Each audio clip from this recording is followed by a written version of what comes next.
Je me rappelle plus de la question.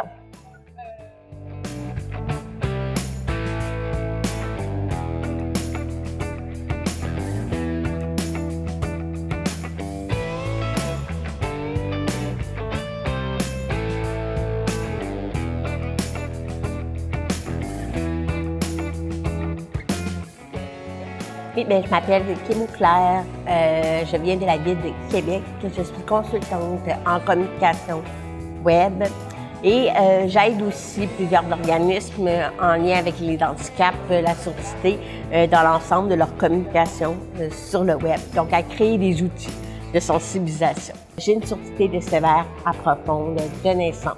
J'entends pas de l'oreille gauche et j'entends de l'oreille droite avec un implant cochléaire depuis le 17 septembre 2019. En fait, moi, j'ai démarré très tôt. On parle de 19 ans. J'ai utilisé le web. Moi, c'est vraiment le web, c'est la porte d'entrée qui m'a ouvert vers le travail parce que justement, il y avait beaucoup de préjugés par rapport à la surdité. J'ai toujours été intéressée par le monde des communications, le monde du web, le monde des médias. Ça a toujours été un intérêt pour moi assez fort. Et j'avais une surdité, je parlais pas comme je parle aujourd'hui. Et quand j'arrivais devant les employeurs, OK, t'as une surdité, tu veux travailler dans le monde des coms, il y a un petit problème, tu sais. Je sentais des préjugés, puis j'avais peur de le mentionner aussi dans mon CV, peur que ça me bloque des portes d'entrée.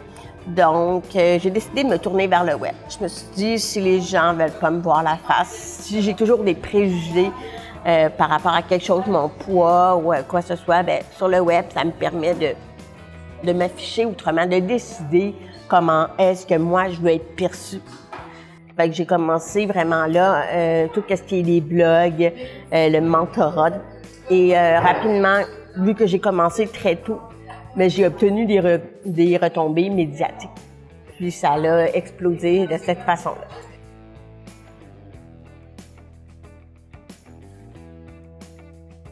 Oui. Moi, mon métier ou ma vie est directement là-dessus. Donc, mes tâches, en fait, ça va être d'écrire énormément de courriels, de faire beaucoup de documents, de présentations, donc beaucoup de veille sur l'industrie que je vais surveiller. Donc, je vais avoir beaucoup de veille sur le web, la rédaction d'articles, la rédaction de communiqués de presse, l'envoi de courriels, beaucoup de bâtir des relations avec des médias. J'ai beaucoup de reportages, d'entrevues. Donc, moi-même, je mets en pratique ce que je dis à mes clients. Donc, c'est ça. Tout est à partir de mon ordinateur.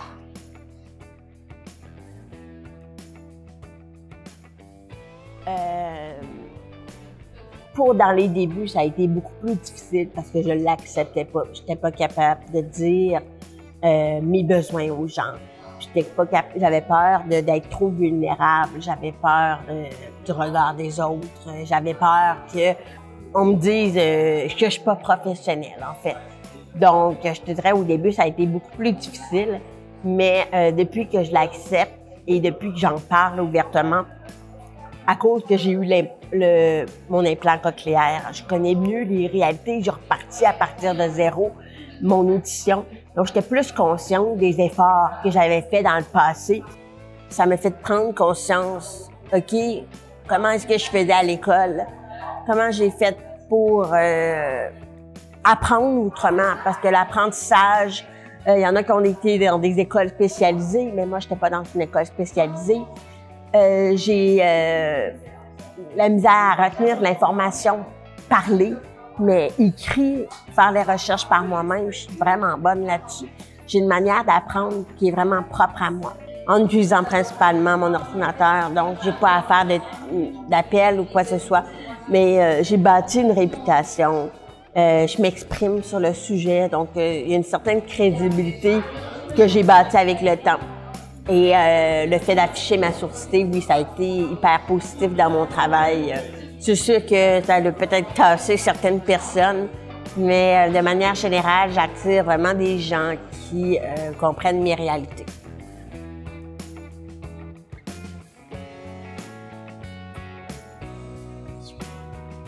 mon plus grand rêve, pour l'instant, on dirait que c'est juste de développer ma vie personnelle encore plus parce que c'est bizarre à dire. J'ai tellement focusé sur ma carrière de 18 ans à 34 ans, en fait, que j'ai pas assez misé sur ma vie personnelle. Donc, je souhaite continuer à intervenir dans les médias, je souhaite continuer à avoir mes projets médiatiques. Mais je pense que mon plus grand rêve en ce moment, c'est juste de me développer moi en tant qu'individu parce que j'ai pas mis assez d'énergie sur ma vie personnelle. Justement parce que j'ai voulu contrer mes obstacles, bâtir ma crédibilité malgré le fait d'avoir eu des défis de communication.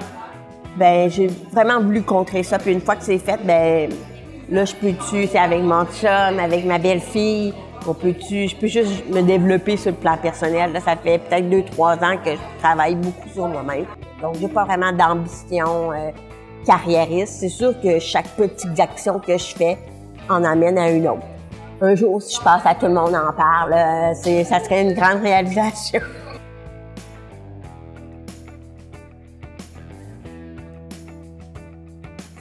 C'est l'épuisement.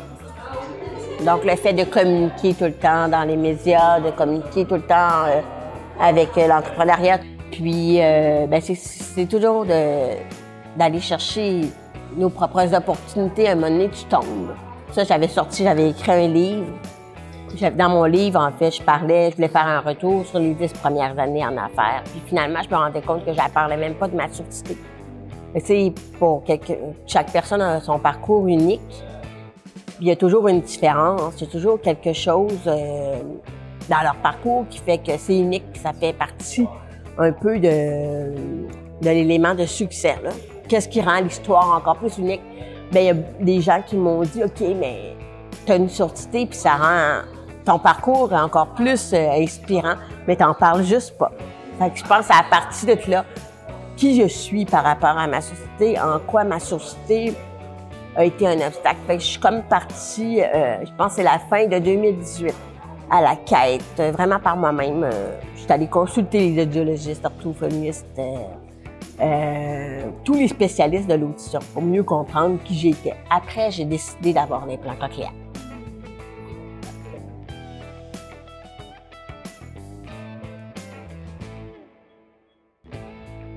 Je dirais qu'accepter sa surdité, c'est super important. Puis je sais que c'est pas tout le monde qui le font, ils ont de la misère à en parler. Fait que sur le web, c'est un bon médium pour vulgariser ça davantage. Donc, on a toutes des histoires qui sont uniques, on a toute une personnalité qui est différente aussi. Je pense, par exemple, à Vibrasing, Jérôme et sa sœur.